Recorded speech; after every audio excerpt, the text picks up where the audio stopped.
พาลูกมาซาปิงอยู่ประมาณตลาดวอลมาร์ทเด้ออันนี้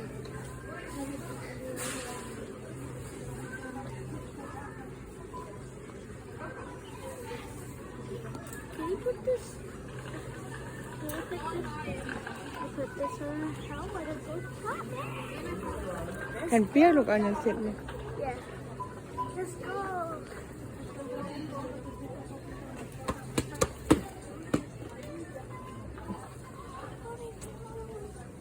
ผมมาพี่มาเบิ้งอันต้นมะเขือมามีกี่ผาดไปเบิ้งต้นมะเขือ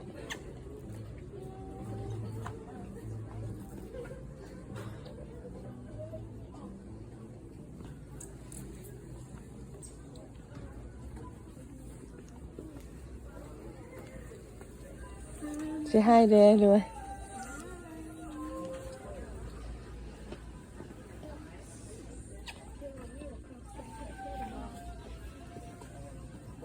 เพิ่มผ่าเบิ้งอันครับเป็นกับล่างกับหน้ากับห้าเขา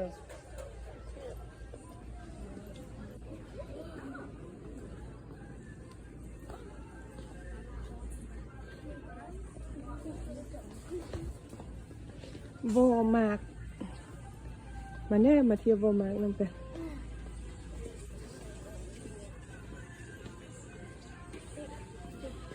นี่ฮะวอมากเลยคิสติเน่วอมากง่าย